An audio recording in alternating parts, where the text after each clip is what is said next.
নমস্কার।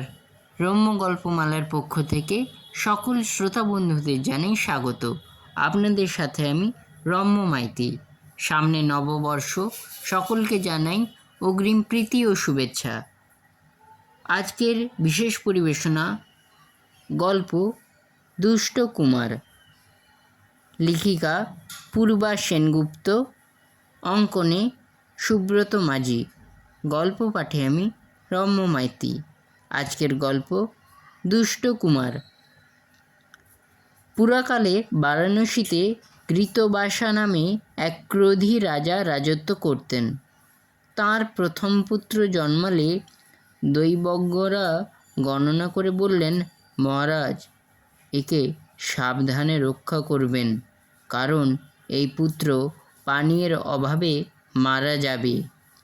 রাজা সেই পুত্রের নাম রাখলেন দুষ্ট কুমার। আর দৈবজ্ঞদের কথা স্মরণে রেখে রাজা নগরের চতুর্দ্বারে নানা জায়গায় পুষ্করিণী খনন করে রাখলেন।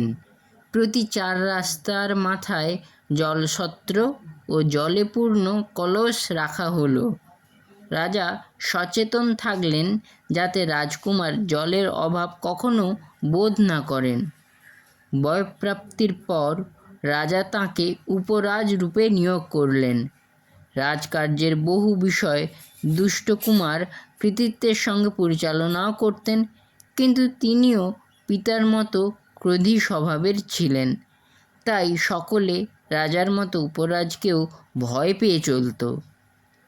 একদিন উপরাজ দুষ্টকুমার হাতির পিঠে আরোহণ করে বিচিত্র বসন ভূষণে সজ্জিত হয়ে একাকী রাজ উদ্যানের দিকে রওনা হলেন। এই সময় পথে একজন প্রত্যেক বুদ্ধকে দেখতে পেলেন।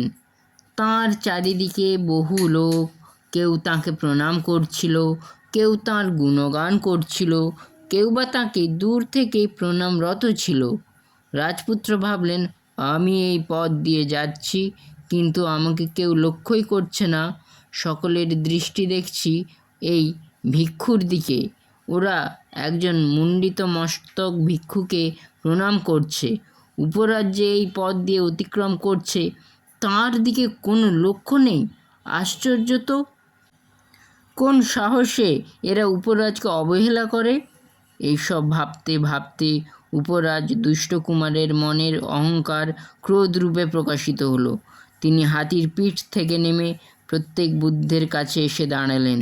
বললেন, হে ভিক্ষু, তুমি ভিক্ষার জন্য এখানে উপস্থিত হয়েছ, তা ভিক্ষা লাভ হয়েছে কি? প্রত্যেক বুদ্ধ শান্ত স্বরে উত্তর দিলেন, হাঁ কুমার, ভিক্ষা লাভ হয়েছে। তাঁর শান্ত মুখমণ্ডল ও গলার স্বর শুনে দুষ্টকুমারের ক্রোধ আরও বৃদ্ধি পেল। তিনি এক ঝটকায় প্রত্যেক বুদ্ধের হাত থেকে ভিক্ষা পাত্রটি ছিনিয়ে নিলেন। এই পর্যন্ত হয়তো ঠিক ছিল, কিন্তু উপরাজ হয়ে যে স্থিরতার প্রয়োজন তা তাঁর ছিল না। তাই ভিক্ষুর ভিক্ষাপাত্র নিজ হাতে তুলে নিয়ে সমস্ত ভিক্ষা লব্ধ দ্রব্য মাটিতে ফেলে দিলেন। তারপর তা পা দিয়ে ছড়িয়ে দিতে শুরু করলেন। সমস্ত ভিক্ষালব্ধ বস্তু পদাঘাতে চূর্ণ বিচূর্ণ করেও যেন দুষ্টকুমারের শান্তি হলো না। ভিক্ষাপাত্রটিকেও মাটিতে ফেলে টুকরো টুকরো করে দিলেন। প্রত্যেক বুদ্ধ তাঁকে লক্ষ্য করছিলেন। এবার তিনি বললেন, ভিক্ষাপাত্রকে অপমান করা মূলত ভিক্ষুককেই অপমানের শামিল। এই ব্যক্তির দেখছি স্থির বুদ্ধির একান্তই অভাব। আহা, এই জীব নিজ কর্মের জন্য বিনষ্ট হলো। এই বলে প্রত্যেক বুদ্ধ কেবল দুষ্টকুমারের চোখের দিকে দৃষ্টিপাত করলেন মাত্র। তাঁর স্থির দৃষ্টি দেখে দুষ্টকুমারের ক্রোধ প্রশমিত হওয়ার পরিবর্তে আরও বৃদ্ধি পেল। উপরাজ চিৎকার করে বলে উঠলেন, কি দেখছো ভিক্ষু আমার দিকে তাকিয়ে? চিনতে অসুবিধে হচ্ছে? আমি মহারাজ কৃতবাসার পুত্র, আমার নাম দুষ্টকুমার। তুমি ভিক্ষু ক্রুদ্ধ হয়ে আমার দিকে দৃষ্টিপাত করে কোন অমঙ্গল সাধন করবে? আমার অনিষ্ট চিন্তা মনেও আনবে না। দুষ্টকুমারের কথা শেষ হওয়া মাত্র প্রত্যেক বুদ্ধ আকাশ মার্গে বিচরণ করতে লাগলেন। তারপর শূন্যগামী হয়ে আকাশে ভেসে হিমবন্ত প্রদেশের নিচে নন্দ নামে পর্বতের এক গুহায় ঢুকে পড়লেন। যেই তিনি অন্তর্হিত হলেন, অমনি দুষ্টকুমারের সমস্ত শরীরে অগ্নির মতো প্রদাহ শুরু হলো। তিনি পুড়ে গেলাম বলে চিৎকার করতে শুরু করলেন। তার সমস্ত শরীরে সত্যই দগ্ধ হওয়ার চিহ্ন প্রকাশ পেল। অঙ্গে দহনের জ্বালা ও তার সঙ্গে কণ্ঠে শুকিয়ে পিপাসা। তার জ্বলে যাওয়া কেউ দেখতে পাচ্ছিল না, কিন্তু পিপাসার তীব্রতা বুঝে তাকে জল দিতে গিয়ে সকলে অবাক হলো। রাজ্যের সকল জলাশয়গুলি থেকে, এমনকি নর্দমা থেকেও জল বাষ্প হয়ে উবে গিয়েছে। মৃত্যুর আগে এক ফোঁটা জল পেলেন না দুষ্টকুমার। যে স্থানে ভিক্ষাপাত্র নষ্ট করা হয়েছিল, সেই স্থানে মৃত্যু হলো উপরাজের।